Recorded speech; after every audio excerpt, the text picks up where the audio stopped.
ప్రపంచంలోని వివిధ ప్రాంతాల్లో మానవ సమాజ ఆవిర్భావం, సంస్కృతి, నాగరికత ఏ విధంగా పరిణామం చెందుతూ వచ్చాయి, సామాజిక, ఆర్థిక, మత, రాజకీయ వ్యవస్థలు ఏర్పడి ఎలా మారుతూ వచ్చాయి అనే అంశాల గురించి మనకు తెలియచేసే శాస్త్రము చరిత్ర, హిస్టరీ.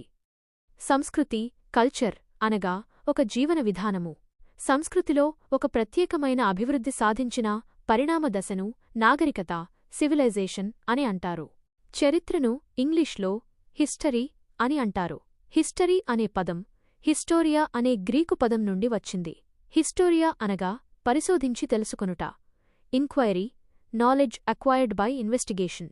హెరోడోటస్ను గ్రీక్ చరిత్ర పితామహుడు, ఫాదర్ ఆఫ్ హిస్టరీ అని పేర్కొంటారు.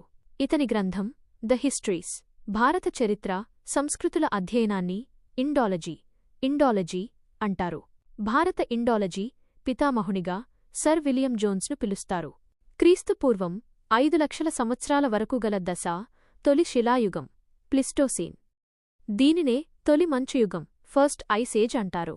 మంచు కరిగి నీరు ఏర్పడడం, జీవం పుట్టుక, సంస్కృతి పురోగమనం కనబడిన దశగా హోలోసీన్, రెండో మంచుయుగం పిలువబడింది. ఇదే ప్రస్తుతం నడిచే దశ. మానవుడు ఆస్ట్రలోపిథికస్ భూమిపై ఉద్భవించి 5,00,000 సంవత్సరాల కాలము పూర్తి అవుతుంది. చారిత్రక ఆధారాలు లేదా లిఖితపూర్వక ఆధారాలు. Historical literary sources. భారతదేశంలోని వివిధ కాలాల్లోని కవుల ద్వారా, మత బోధకుల ద్వారా విలువైన సాహిత్య సమాచారం అందించబడింది. ఈ గ్రంథాలలో మతపరమైన అంశాలు, సమకాలీన అంశాలు, లౌకిక అంశాలు మరియు చరిత్ర, సంస్కృతి, సామాజిక అంశాలు పొందుపరచబడ్డాయి. స్వదేశీ సాహిత్యం, ఇండిజినస్ అకౌంట్స్, లిటరేచర్. స్వదేశీ సాహిత్యం మరలా 2 భాగాలుగా విభజించబడుతుంది. 1 మతపరమైన సాహిత్యం, 2 లౌకిక సాహిత్యం. 1 మతపరమైన ఆధారాలు. ఈ విభాగంలో ప్రాచీన భారతదేశానికి చెందిన వేదకాలంలో రచించబడిన వేద సాహిత్యం, జైన సాహిత్యం మరియు బౌద్ధ సాహిత్యం గురించి చర్చిస్తాము. వేద సాహిత్యం. ఇక్కడ వేదకాలానికి చెందిన వేదాలు, బ్రాహ్మణకాలు, అరణ్యకాలు, ఉపనిషత్తులు, ఉపవేదాలు, వేదాంగాలు, పురాణాలు మరియు ఇతిహాసాల గురించి చర్చిస్తాము. జైన సాహిత్యం. జైన పవిత్ర గ్రంథాలైన అంగాలు మరియు జైన కవులు రచించిన జైన కల్పసూత్ర, పరిశిష్ట పర్వన్ మరియు కథాసరిత్సాగరం వంటి గ్రంథాలను ఈ సాహిత్యంలో చదువుకుంటాము. బౌద్ధ సాహిత్యం. బౌద్ధ మత పవిత్ర గ్రంథాలైన త్రిపీటకాలు మరియు బౌద్ధ సన్యాసి నాగసేనుడు రచించిన మిళిందపన్న, ఆచార్య నాగార్జునుడు రచించిన గ్రంథాలు మొదలైనవి ఈ సాహిత్యానికి చెందుతాయి. 2 లౌకిక ఆధారాలు. ఈ లౌకిక సాహిత్యం మతాలకు అతీతంగా రూపొందించబడినది. భారతదేశంలో మొదటి లౌకిక గ్రంథంగా పాణిని రచించిన అష్టాధ్యాయిని పేర్కొంటారు. ఈ క్రింది లౌకిక గ్రంథాలు ఆయా కాలాల్లోని రాజవంశాలకు చెందిన పరిపాలనా అంశాలు మరియు సామాజిక అంశాలను వివరిస్తున్నాయి. అర్థశాస్త్రం ఈస్టు. దీనిని చాణక్యుడు రచించాడు. ఇతనికి కౌటిల్యుడు మరియు విష్ణుగుప్తుడు అని పేర్లు కలవు. ఈ గ్రంథం మౌర్యుల పరిపాలనను గురించి వివరిస్తుంది. రాజతరంగిణి. ఈ గ్రంథాన్ని కల్హణుడు రచించాడు.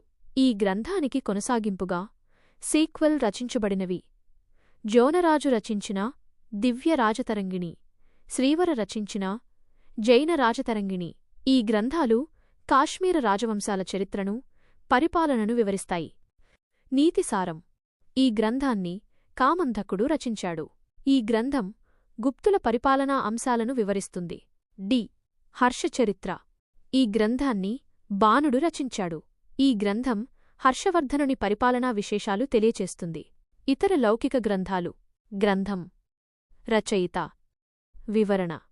మహాభాష్యం. పతంజలి. మౌర్యానంతర వంశాల గురించి వివరిస్తుంది. బృహత్కథ. గుణాఢ్యుడు. శాతవాహన కాలం నాటి గ్రంథం. గాథాసప్తశతి. హాలుడు. శాతవాహనుల కాలపు గ్రంథం. ముద్రా రాక్షసం. విశాఖదత్తుడు. మౌర్యవంశ స్థాపన గురించి వివరించు గ్రంథం. దేవీ చంద్రగుప్తం. విశాఖదత్తుడు. గుప్తుల కాలపు సంఘటనలను వివరించు గ్రంథం. కౌముదీ మహోత్సవం. విజ్జకుడు. మొదటి చంద్రగుప్తుని పట్టాభిషేకం. విక్రమాంక దేవచరిత్ర. బిల్హనుడు, కళ్యాణి చాళుక్య త్రిభువనమల్ల మరియు అతని సమకాలికుల గురించి వివరిస్తుంది. పృథ్వీరాజ విజయం. జయనకుడు, పృథ్వీరాజ్ చౌహాన్ -3 విజయాల గురించి వివరిస్తుంది. పృథ్వీరాజ్ రాసో, చాంద్ బర్దాయ్, పృథ్వీరాజ్ చౌహాన్ -3 గురించి వివరిస్తుంది. విదేశీ సాహిత్య ఆధారాలు. Foreign literature sources. అనేకమంది విదేశీయులు భారతదేశంలోకి రాయబారులుగా, పర్యాటకులుగా మరియు వ్యాపారస్తులుగా వచ్చి వారి యొక్క అనుభవాలను గ్రంథాల రూపంలో వివరించారు. గ్రీకు ఆధారాలు. Greek sources. 1. ఇండికా గ్రంథం. ఈ గ్రంథాన్ని మెగస్తనీస్ రచించాడు. మెగస్తనీస్ సిరియా పాలకుడైన సెల్యూకస్ నికేటర్ రాయబారిగా చంద్రగుప్త మౌర్య ఆస్థానానికి వచ్చాడు. ఈ గ్రంథం మౌర్యుల పరిపాలనా అంశాలను, దక్షిణ ప్రాంతంలోని పరిపాలనా అంశాలను వివరిస్తుంది. 2. Periplus of the Erythraean Sea. ఈ గ్రంథాన్ని ఒక అజ్ఞాత నావికుడు అన్నోన్ సేలర్ రచించాడు. భారతీయ రాజకీయ, వాణిజ్య మరియు జాతిపరమైన అంశాలను వివరిస్తుంది. లాటిన్ ఆధారాలు. Latin sources. 1. Natural history. ఈ గ్రంథాన్ని ప్లినీ రచించాడు. మౌర్యుల కాలపు పరిపాలనా అంశాలను వివరిస్తుంది. చైనీస్ ఆధారాలు. Chinese sources. 1. ఫో కువోకి. ఫో కువోకి. ఈ గ్రంథాన్ని ఫాహియాన్ అనే చైనా యాత్రికుడు రచించాడు. ఇతడు మొదటి చైనా యాత్రికుడిగా 2వ చంద్రగుప్తుని కాలంలో భారతదేశాన్ని సందర్శించి అప్పటి విశేషాలను ఈ గ్రంథంలో పొందుపరిచాడు. 2. సియూకి. ఈ గ్రంథాన్ని చైనాకు చెందిన బౌద్ధ సన్యాసి, పండితుడు మరియు యాత్రికుడైన హ్యూయాన్ త్సాంగ్ రచించాడు. ఇతడు కనౌజ్ను పరిపాలించిన హర్షవర్ధనుడి కాలంలో భారత్కు వచ్చి తూర్పువేంగి చాళుక్యుల కుబ్జ విష్ణువర్ధనుణ్ణి, పల్లవుల కాలపు మొదటి నరసింహవర్మన్ను మరియు బాదామి చాళుక్య 2వ పులకేశిలను సందర్శించాడు. ఇతడిని యాత్రికుల రారాజు, కింగ్ ఆఫ్ ట్రావెలర్స్ అందురు. శ్రీలంక సాహిత్యం. 1. Dipavamsa, the chronicle of the island మరియు మహావంశ, ద గ్రేట్ క్రానికల్. సింహళానికి శ్రీలంకకు చెందిన బౌద్ధ మత గ్రంథాలు. కొన్ని ప్రాచీన గ్రంథాలు పాలీ భాషలో రచించబడగా తరువాతవి సంస్కృతంలో ఉన్నాయి. ఈ గ్రంథాలు భారతదేశంలో బౌద్ధమతానికి సంబంధించిన వివరాలను అందించడంతోపాటు మౌర్యులకు సంబంధించిన విలువైన సమాచారాన్ని ఇస్తున్నాయి. అరబిక్ సాహిత్యం. 1. కితాబ్ ఉల్ హింద్. కితాబ్ ఉల్ హింద్. ఈ గ్రంథాన్ని మహమ్మద్ ఘజనీ యొక్క ఆస్థాన విద్వాంసుడైన అల్ బెరూనీ రచించాడు. ఈ గ్రంథంలో కవి భారతదేశ ప్రజల జీవన విధానాన్ని వివరించాడు. ఇతనిని ఫౌండర్ ఆఫ్ ఇండాలజీ అని, ఫాదర్ ఆఫ్ కంపారిటివ్ రిలిజన్ అని అందురు. టిబెటన్ సాహిత్యం. ద హిస్టరీ ఆఫ్ టిబెట్ అనే గ్రంథాన్ని తారానాథ్ రచించాడు. 17వ శతాబ్దంలో భారత్లో గల అన్ని బౌద్ధ ప్రాంతాలను తిరిగి ఈ పుస్తకంను వ్రాశాడు. అదేవిధంగా అశోక చక్రవర్తికి సంబంధించిన విలువైన సమాచారాన్ని దివ్యవదన అనే మరొక గ్రంథం తెలియజేయును. పురావస్తు ఆధారాలు. Archaeological sources. ఆర్కియాలజిస్టులు, పురావస్తు శాస్త్రవేత్తలు చరిత్రకు సంబంధించిన శాసనాలు, నాణెములు, కట్టడాలు మరియు వాటికి సంబంధించిన అవశేషాలు, అదేవిధంగా శిల్పాలను ఆధారాలుగా ఉపయోగించి చరిత్రపైన ఒక స్పష్టతనిచ్చే ప్రయత్నం చేస్తారు. ఏ. శాసనాలు. ఇన్స్క్రిప్షన్స్. రాయి, ఇటుక, లోహం లేదా ఏదైనా గట్టి ఉపరితలంపైన లిఖించబడిన లేదా రంగుతో వేయబడిన చారిత్రక, మతపరమైన లేదా ఇంకా ఏదైనా రికార్డునే శాసనం అంటారు. భారతదేశంలో ప్రాచీన కాల మొదటి దశలో బ్రాహ్మీ, ఖరోష్ఠీ మరియు గ్రీకు లిపులు గల శాసనాలు వేయబడ్డాయి. తదనంతర కాలంలో సంస్కృత శాసనాలు వేయబడ్డాయి. ఇలా భారత్లో వేసిన మొదటి సంస్కృత శాసనంగా రుద్రదమనుడి జునాగఢ్ శాసనం కీర్తిగాంచినది. శాసనాల ఇన్స్క్రిప్షన్ అధ్యయనాన్ని ఎపిగ్రఫీ అనగా ప్రాచీన లిపుల అధ్యయనం, పేలియోగ్రఫీగా పిలువబడును. శాసనాలలో లిఖించబడిన సమాచార రీత్యా ఈ క్రింది 4 రకాలుగా వర్గీకరణ గావించవచ్చు. 1. రాజాజ్ఞలు. Rock addicts. రాజు యొక్క ఆజ్ఞలను మరియు ఉత్తర్వులను ప్రజలకు తెలియచేయుటకు మొట్టమొదట అశోకుడు శాసన రూపంలో వేయించాడు. 2. అంకిత శాసనాలు. డెడికేటివ్ ఇన్స్క్రిప్షన్.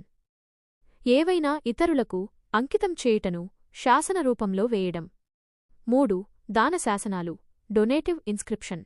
రాజులుగాని వారి భార్యలుగాని పురోహితులకు లేదా ఇతర ధార్మిక సంస్థలకు దానం చేసిన భూముల గురించి రాగి పలకలపై రాయించి శాసనాలుగా వేయిస్తే వాటినే దాన శాసనాలు అంటారు. గుప్తుల కాలం నాటి నలంద తామ్ర లేదా రాగి శాసనం కాపర్ ప్లేట్ ఇన్స్క్రిప్షన్ బీహార్ బ్రాహ్మణులకు అగ్రహారాలను ఇవ్వడం గురించి పేర్కొన్నది. ఈ శాసనంలోనే మొదటిసారిగా అగ్రహార అనే పదం కనిపించును. 4. స్మారక శాసనాలు కమెమరేటివ్ ఇన్స్క్రిప్షన్. ఈ శాసనాలలో భౌగోళిక పరిస్థితులు, సమకాలీన ఆర్థిక, మత సాంస్కృతిక పరిస్థితులు, పాలక వంశాల పేర్లు, వారి పాలనాకాలం, దండయాత్రలు, యజ్ఞయాగాలు, మంత్రులు, సైన్యాధిపతులు సాధించిన విజయాలు, ప్రశస్తులు, ప్రబోధాలు, అర్పణాలు స్మారకాలుగా విభజించారు.